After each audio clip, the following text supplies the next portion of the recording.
இந்து தமிழ் இசை நேயர்கள் எல்லாருக்குமே இனிய பொங்கல் வாழ்த்துக்கள். பொங்கலுக்கு நிறைய படங்கள் வந்து ரிலீஸ் ஆயிருக்கு. கேம் சேஞ்சர், வணங்கான் இந்த படங்களோட ரிவ்யூ எல்லாமே நம்ம சேனல்ல வந்து ஆல்ரெடி போட்டிருக்கோம். ஸோ செக் பண்ணாதவங்க செக் பண்ணி பாருங்க. இன்னைக்கு எந்த படத்துடைய ரிவ்யூ பார்க்க போறோம் அப்படின்னு சொல்லி பார்த்தோம்னா, ரவி மோகன், நித்யா மேனன் நடிச்சிருக்கக்கூடிய காதலிக்க நேரமில்லை படத்துடைய ரிவ்யூ பார்க்கலாம். பெங்களூர்ல ஒரு கன்ஸ்ட்ரக்ஷன் கம்பெனியில் வேலை பார்த்துட்டு இருக்காரு ரவி மோகன். ஸோ இவருக்கு இவருடைய கேர்ள் ஃப்ரெண்ட் கூட ஒரு என்கேஜ்மெண்ட் நடக்க இருக்கு. ஆனால் கடைசி நேரத்தில் என்கேஜ்மெண்ட்டுக்கு கேர்ள் ஃப்ரெண்ட் வராததுனால இவங்களுடைய ரிலேஷன்ஷிப் வந்து பிரேக் ஆகுது. இன்னொரு பக்கம் நித்யா மேனன் தன்னுடைய வீட்டுக்கே தெரியாம தன்னுடைய பாய் ஃப்ரெண்டை ரிஜிஸ்டர் மேரேஜ் பண்ணிக்கிறாங்க.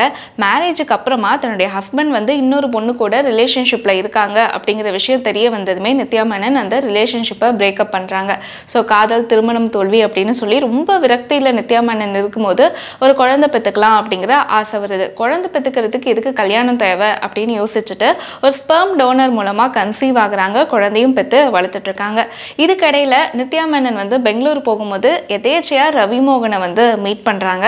ஸோ இவங்க ரெண்டு பேருக்குமே இடையில ஒரு நல்ல அண்டர்ஸ்டாண்டிங் பாண்டிங் வந்து கிரியேட் ஆகுது.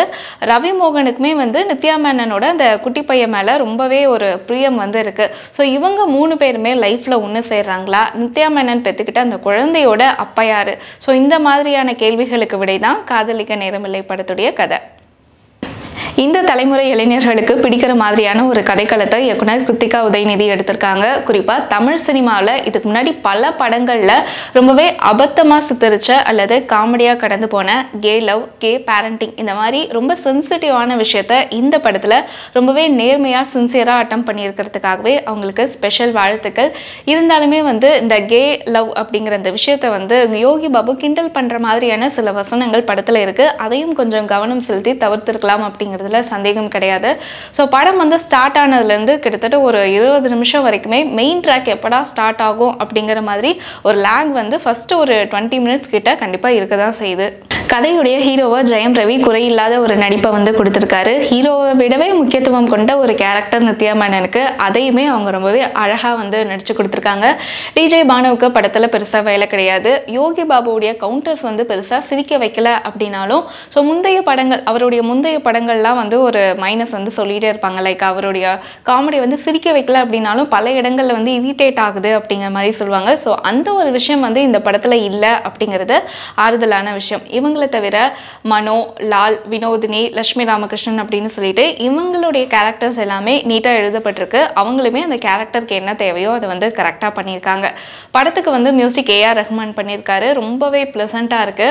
படத்துடைய கதைக்கு என்ன பிஜிஎம் தேவையோ அதை வந்து கரெக்டாக கொடுத்துருக்காரு. பாடல்களில் இழு இழு இழுக்குதடி அந்த பாட்டிலும் லாவெண்டர், ஸோ அந்த சாங்ஸுமே வந்து கேட்கறதுக்கு நல்லா இருக்கு. ஸோ காதல் கல்யாண பிரேக்கப்புக்கு அப்புறமா நித்யா மேனனுக்கு குழந்தை பெற்றுக்கணும் அப்படிங்கிற ஆசை வருது. அந்த ஆசை வந்து எப்படி வருது அப்படின்னு சொல்லி பார்த்தோம்னா, அவங்க ஒரு ஃபங்க்ஷனுக்கு போகிறாங்க. அந்த இடத்துல வந்து ஒரு குழந்தைய 10 நிமிஷம் பார்த்துக்கோமா அப்படின்னு சொல்லி விட்டுட்டு போயிடுவாங்க.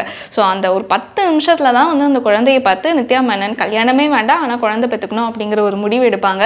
ஸோ இந்த ஒரு காட்சி வந்து நித்யா மேனன் இந்த முடிவு எடுக்கிறதுக்கு எந்த ஒரு விதத்துலையுமே வந்து ஆடியன்ஸுக்கு கன்வின்சிங்காக கன்வே ஆகவே இல்லை. இது மட்டும் இல்லாமல் கல்யாணம் வேண்டாம், செயற்கை கருத்தரிப்பு மூலமாக குழந்தை பெற்றுக்கலாம், அந்த குழந்தைக்கு என்ன மாதிரியான சேலஞ்சிங் இதனால இருக்கும், தன்னுடைய ஃபியூச்சர் என்ன ஆகும் இதனால அப்படின்னு சொல்லிட்டு இந்த விஷயங்கள் எல்லாம் அவங்க எந்த ஒரு இடத்துலையுமே வந்து யோசிக்கவே இல்லை அந்த மாதிரியான காட்சிகள் வந்து படத்தில் வந்து கன்வின்சிங்காக வந்து கன்வே பண்ணவும் கிடையாது.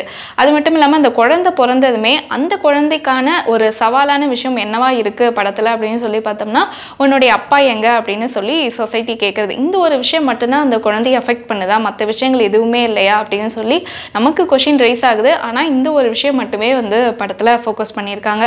ஸோ இந்த மாதிரியான படங்களில் முக்கியமான விஷயம் என்ன அப்படின்னு சொல்லி பார்த்தோம்னா எமோஷன் காட்சிகள் தான். ஸோ அதுதான் வந்து ஆடியன்ஸுக்கு கோராக கனெக்ட் ஆகும். ஆனால் இது அங்கே சுத்தமாக மிஸ்ஸிங் அப்படின்னு சொல்லணும். நிறைய காட்சிகளில் அந்த எமோஷன் அப்படிங்கிறது வந்து ரொம்பவே மேம்போக்காக எழுதப்பட்டிருக்கு. இருந்தாலும் படத்தில் ரசிக்கும்படியாக ஒரு போர்ஷன் என்ன இருக்குது அப்படின்னு சொல்லி பார்த்தோம்னா, ரவியுடைய எக்ஸ் கேர்ள் ஃப்ரெண்ட் வந்ததுக்கப்புறமா நித்யா மேனன், ரவி அண்ட் நித்யா மேனனோட குட்டி பையன், ஸோ இவங்க 3 பேத்துக்கும் இடையில நடக்கக்கூடிய காட்சிகள் எல்லாமே ரொம்பவே ரசிக்கும்படியாக இருக்குது. படத்தில் இன்னொரு விஷயம் மைனஸ் அப்படின்னு சொல்லி என்ன ஹைலைட் பண்ணலாம் அப்படின்னா, எல்லா கேரக்டர்ஸுமே வந்து குடிச்சிக்கிட்டே இருக்காங்க. ஹீரோ, ஹீரோயின், ஹீரோவோட அப்பா, அதுக்கப்புறமேட்டுக்கு கமெடியன்ஸ், அதுக்கப்புறம் சைட் கேரக்டர்ஸ், ஏன் ரவியோடைய என்கேஜ்மெண்ட்டுக்கு வந்த விருந்தினர்கள் கூட குடிச்சிட்டு ஆட்டம் போடுற மாதிரியான காட்சிகள் எல்லாமே வந்து வச்சுருக்காங்க.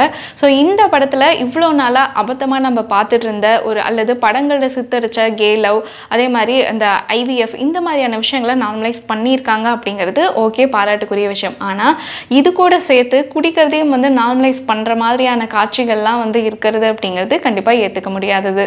ஸோ ஆக மொத்தத்தில் காதலிக்க நேரமில்லை படத்துடைய ஒன்லைன் அப்படிங்கிறது சுவாரஸ்யமாக இருந்தாலும் திரைக்கதை வந்து சுவாரஸ்யமாக எழுத டைரக்டர் தேவையான நேரம் எடுத்துக்காததால் இந்த காதலிக்க நேரமில்லை ஆவரேஜ் அப்படிங்கிற அந்த லைன்லேயே நிற்குது. ஸோ படம் பார்த்துருந்தீங்க அப்படின்னா உங்களுக்கு பிடிச்ச விஷயங்கள் என்ன, பிடிக்காதது என்ன அப்படிங்கிறத கமெண்ட்ல எங்கள் கூட ஷேர் பண்ணுங்கள்.